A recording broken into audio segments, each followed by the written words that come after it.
Yes, Rob Ford has apologized many times for his misdeeds, but he's not going anywhere. Is Rob Ford ashamed of his actions? Should he be? Joining us now to help answer that in the nation's capital, John Ibbitson, Ottawa political affairs columnist with the Globe and Mail. John, it's good to see you on the program again. How you doing?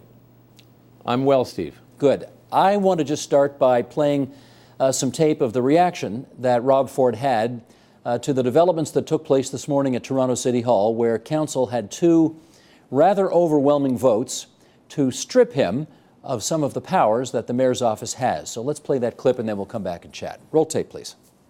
Completely understand the situation that my fellow colleagues are in. And if it wouldn't cause the taxpayers an arm and a leg, which obviously it's going to, I would have done the same thing. If I would have had a mayor acting the way I have conducted myself, I would have done the exact same thing. I'm not mad at anybody. I take full responsibility. Unfortunately, and I think anyone in my situation, like some people on council that got in some trouble, they had to get legal advice and they had to go to court and defend themselves. Well, I have to do that. But unfortunately, that's causing the taxpayers money, and that's who's hurting the most. John, what do these latest comments tell you about Rob Ford? Well, nice Rob Ford showed up today. It's a bit strange. In all of this circus, what you've been getting for the last week or more is Rob Ford barging out of his office and saying wildly inflammatory things that then advance the story and add more fuel to the fire that would like to incinerate him. But today, it was a humble and a contrite Rob Ford that showed up. I don't know in terms of issues management that it changes anybody's views of the mayor, but it was nice to see. Does it make you feel a little more sorry for him when you see nice, contrite Rob Ford? I don't feel very sorry for Rob Ford. I'm sorry. He has debased the political coin of the realm in a way that I fear will have long-term consequences for politics at all levels of government. And the fact that he is where he is and that no mechanism at the moment exists to replace him is a testament, in fact, to the trusting nature of our government. We never put these mechanisms in place because we never thought we'd be in a situation like this. But now we are. And if it happens once, it can happen again. And for those reasons, I'm angry with him as much as anything else that he's done to our politics what he's done. Let me follow up with a kind of a yes, but question. And that is, you've obviously, through your political career, have covered all different levels of government, spoken to many, many dozens, if not hundreds of politicians over the years. And you have seen many politicians say many dumb things before. What is it that particularly differentiates the dumb things Rob Ford has said and done from previous people who have said and done dumb things? Well, of course, the quick and easy answer is the level of the dumbness. Dumb doesn't begin to describe some of the things that he has said and, more importantly, done. What we have in politics is, I grant you, a sort of shifting ground. You know, Steve, that sometimes a premier or a prime minister wants to defend a cabinet minister who's in trouble.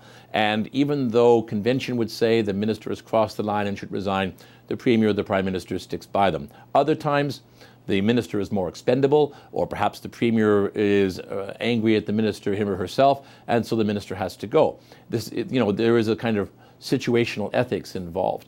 But this is past all possible lines. There has never been any time in the history of Canadian politics when anyone has done anything as remotely dangerous, not just offensive, as what this mayor has done. This is a mayor who is admitted to smoking crack cocaine. This is a mayor who is admitted to purchasing illegal drugs while in office.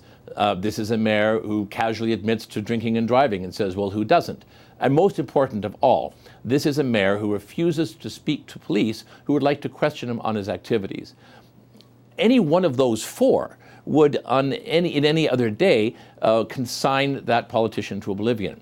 Because there's no mechanism for removing him, and partly as well because there's no political party system, we can talk about that as well, where the party itself can discipline the politician, we're unable to remove Rob Ford. And that's a dangerous precedent because it means that somewhere down the line, someone else is going to get in as much trouble, do things as dangerous and offensive, and use Rob Ford as a precedent, saying, well, he didn't step down, why should I? Usually, though, when politicians, let's just for argument's sake call it behave badly, when they've crossed that line, they know it, and they're ashamed of it, and they do whatever they do. They leave, they take a leave of absence, they step down, there's any number of different alternatives. What do you think Ford's refusal even to take a leave of absence says about his views on shame? Well, it says he has none to start with. He has the attitude that this is entirely about Rob Ford and nothing but Rob Ford, and Rob Ford is blameless. Nothing that he's done really merits the kind of censure that he has received, and people should stop piling on. That is a kind of persecution of him because he's a fiscal conservative on city council, which is just rubbish. Let me, if I may, though, go back to the question of political parties. If this were to happen in Ontario or any other province, or if it were to happen at the federal level, and you had a premier or a prime minister who was so bloody-minded that he or she refused to step down even though there was incredible evidence of major wrongdoing, at some point the party itself would step in. At some point the caucus would close the door and say to the leader, you can't be our leader anymore. And we have means, if we absolutely must, to vote against you in the legislature if it comes to that.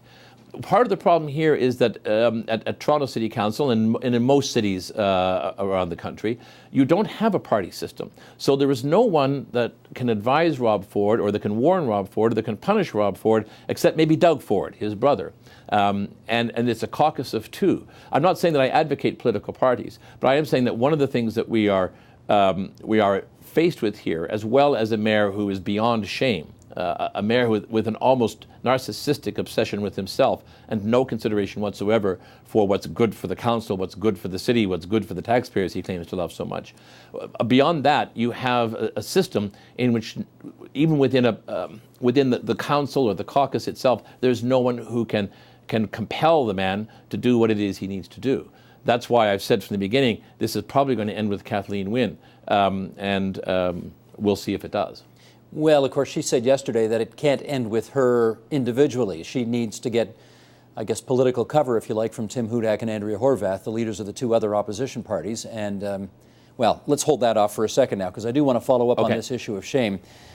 Bill Clinton, we look to history often for precedents, and we try to learn from them. And we do remember, it was 15 years ago, that Bill Clinton was in a pretty shameful situation. It ended up getting him impeached. He refused to step down. And then a couple of years after that whole Lewinsky scandal happened, he left office on such a high, his popularity was going through the roof. Is there a lesson there for Rob Ford? I hope not. I hope he doesn't think that there's a moral equivalency with what Bill Clinton did. Again, I'm not defending Bill Clinton and the Monica Lewinsky affair, but there are two things. First of all, the system, in fact, did work. Such as it was. The House of Representatives impeached him. He was tried by the Senate and acquitted. So he was able to carry on as president. But the second thing is, whatever Bill Clinton did with Monica Lewinsky does not begin to compare with what allegedly, well, and what Mayor Ford himself has said he has done. Smoking illegal substances while in office, refusing to talk to police. It would be like Bill Clinton not only doing what he did, but refusing in any way to cooperate with Congress in its investigation of affairs. That was something that Richard Nixon tried, and the result, of course, was that he was forced to resign. One of the things, though, that one could take from all of this is that a politician having no sense of shame is actually a pretty good defense mechanism to have and can get you through some pretty sticky spots. Is that I know that's not the lesson you want people to take from this, but it's there, isn't it? Well, and I hope it's not the lesson that we do take from this. I sincerely hope that Rob Ford is not mayor a year from now. Because if he is mayor a year from now, then you're right. Then the lesson is learned that you can brazen it out. No matter how bad the situation is, you can just brazen it out. But we can't allow that. We can't allow such levels of political irresponsibility to go unpunished. That is why either council must find a way to completely cauterize his ability to function on council, and they have been taking steps today and will be taking more steps next week. But ultimately, I think it is necessary for the province to move and remove the mayor. If that's not the case, or at least give council the tools to remove the mayor, because if otherwise again, as we said at the beginning of the show, this is the precedent that is set, that you can get away with this sort of thing. And if you can get away with it in Toronto, one day you can get away with it in Vancouver or in Montreal, or perhaps even at the federal or provincial level. Well, that's a good follow-up there. Do you think you could get away with this at the taking this kind of behavior and transferring it to a different level of government, your admonitions about party politics notwithstanding, could any other politician in the country get away with this? Well, I don't think so. I don't think any other politician that I know of in this country would have that level of, again, narcissism, that he or she would feel no shame for what he or she had done, and no sense of respect for the office itself, no desire to protect the office. But even if that person did exist, even if that person were that determined to carry on regardless, I'll go back to that earlier point. The legislature would speak to the issue. And the caucus would speak to the issue of the party of the person in charge. Back, since we've mentioned Watergate, back in the days of Watergate, we congratulated ourselves because it was said in a parliamentary democracy, a prime minister who is accused of the things that Richard Nixon was accused of would be turfed by the party or by the parliament. I like to think that's true. I like to think that if we had a Rob Ford-like situation here in Ottawa or in any other provincial capital, that the system would function. To remove that premier or that prime minister. What we have here is a system that is not functioning, that is unable to do at this municipal level what could be done at any other level, and I think would be done at any other level. Let me point out some numbers, though, John, that, again, may make you a bit uncomfortable, but they are there. Now, it's true, this mayor, when he won 3 years ago, did so with vote tallies that were up in the upper 40s, upper 40 percentage. There was a poll that came out yesterday, shows him at 20% right now. So it's true he's lost a good chunk of support, but 20% still puts him well ahead of where Brian Mulroney was on his worst day, and you can think of some other politicians who had lower than 20% numbers and who didn't have all of this going on swirling around them at the time.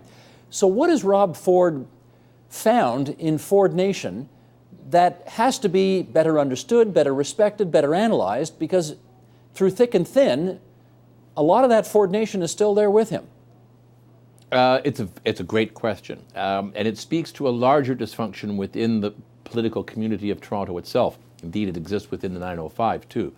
You have in Toronto, you and I have talked about this extensively in the past, you have a division between a liberal downtown elite that governs mostly in the interests of the liberal downtown elite, though often in the firm belief that it's governing in the interests of others.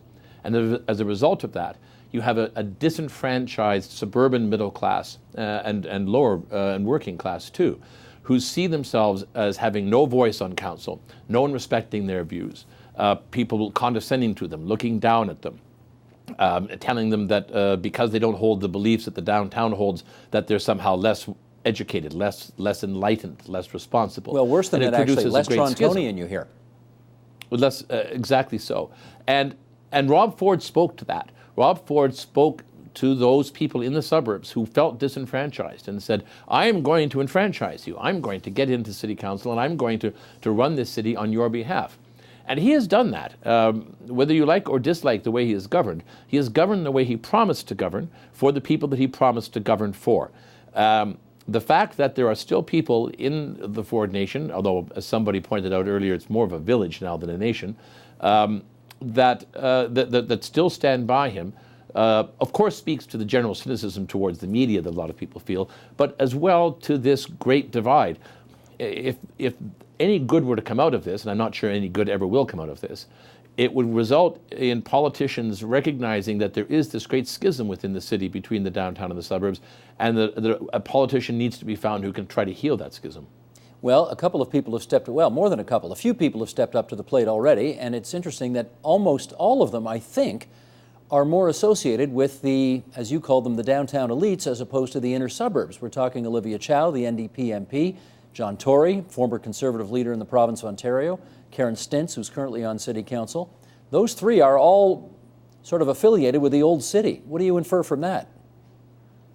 Well, that it might end badly, because if Ford is forced to step down, which I devoutly believe he should be, if council moves to the left without an elected mayor over the course of the next year, and if someone on the left, and I don't think I would categorize Olivia Chow and John Tory as being remotely close to being in the same political camp, but if someone is elected who is perceived as being illegitimate by the suburbs, then a narrative will emerge that says, we voted for him, he served us, and then because his private life was a mess, and whose isn't, he was persecuted and hounded out of office, and the old guard took charge. That would not be a good message to send either. As I said, there may be no good that comes out of this. Sometimes things just end up a mess, and this right now is certainly a mess. Let me pick up on the comment you just made, the whose private life isn't in a bit of a mess, because clearly a lot of people are cutting the Mayor of Toronto some slack because they say his private life's in turmoil, but a lot of people's private life is in turmoil. I want to know where you personally, as you observe the political scene, draw the line at what's considered acceptable behavior by a politician and what crosses that line. Do you know where that line is? You're right. It's a fuzzy line, and it's situational, and you have to just approach that question with goodwill, not a sense of, oh, here's my chance to get this politician, because that's a very illegitimate way to do it. But you have to ask yourself, what would the reasonable voter think is appropriate behavior? You have to ask yourself, did this politician conduct him or herself in a way that could lead to that politician being blackmailed, extorted? Somebody could hold information that, if revealed, could damage the politician, and so the politician takes steps to prevent that from happening, that compromises that politician's ability to do his or her job. You look at all of those things and say, is this person having an affair? Okay, you probably shouldn't cheat on your spouse, but it's not going to affect your ability to do your job. Is the affair that this person's having one that could lead to this person being blackmailed? Well, yes. Then in that case, the affair may be terminal. In this case, Rob Ford has acknowledged doing so many things and is alleged to have done so many other things and has refused to speak to the police, which again I think is the most important factor in all of this, that he is hopelessly compromised in what he could have done. I guess his only excuse now is that there's nothing left that anybody could blackmail me with because it's all out. But I don't know that, and I do know that a mayor who does the things that he did and who consorted with the people that he consorted with puts his ability to do his job in jeopardy. Let's, in our last few minutes here, consider the provincial angle in all of this, because as I mentioned earlier, yesterday the Premier of Ontario did come forward and say, if Toronto City Council, speaking with a firm majority voice, asks me to get involved and do something, I'll consult the Leader of the Opposition and the Leader of the NDP, and if it means giving the City of Toronto more powers too, and I presume she meant force a suspension on the Mayor or force him out of office entirely, we'll give the City of Toronto those powers. What do you think the advisability of the Province of Ontario involving themselves in this is? Reluctantly, I think it's probably going to be necessary. I thought Premier Wynn's response was perfectly calibrated, that council has to reach a point where it can no longer function at all. If council could continue to function for the next year, then it should, because you don't want the provincial government barging into city councils on a whim. Again, that's a dangerous precedent to set. And you must have all-party support. You, under no circumstances, want a piece of legislation removing the mayor or giving council the powers to remove the mayor to generate into some protracted series of hearings. But there was a case, there is a precedent here. 13 or 14 years ago, a very sad case. Someone went into the bus barn in Ottawa and began shooting, and 4 OC Transpo workers were killed. The City of Ottawa gave the widows, because they were all men, of those who were killed $100,000 in sort of immediate compensation until a final settlement could be reached. But the City of Ottawa was under trusteeship because it was being amalgamated into the new Greater Ottawa. And the trustee overturned the decision, saying that the council, because it was a lame duck council, shouldn't be spending that kind of money. Premier Mike Harris got up in the House the next day, introduced a bill to overturn the decision of the trustee and to give the money back to the widows. It took, I believe, because I was in the legislature at the time, about 15 minutes for the two opposition leaders, Dalton McGuinty was then leader of the Liberals, to stand up and say, we completely support this bill. It went through first reading, second reading. The House itself went into committee of the whole, passed through committee, and then passed through third reading and was signed by the Lieutenant Governor in about 15 or 20 minutes. So if you can get Tim Hudak and Andrea Horwath to say that we agree to the terms and conditions of this legislation, they can be consulted about it in advance, they can offer suggestions in advance for amending its wording, you could have it done in a day. Short of that, if, for example, one of the leaders decides that they want to stand by Mr. Ford, then there's nothing that the province can do. Well, that's the. But I hope the province is able to act if the council can't. I got literally 15 seconds left here, but you've just put your finger on the key question. If it comes down to Tim Hudak, is he going to go with Wynne and Horvath, or does he go with Ford Nation, which is, of course, a huge chunk of his base? What do you think? I think you have to ask not Ford Nation, but Ford. Does Tim Hudak want to be seen as the leader who came to the defense of Rob Ford when everyone was determined to get him out? What is the political advantage of doing such a thing? I don't think there's any. Gotcha. John Ibbitson, Globe and Mail, as always, great to have you on TVO tonight. Thanks so much. Thanks, Steve. Support Ontario's public television. Donate at tvo.org.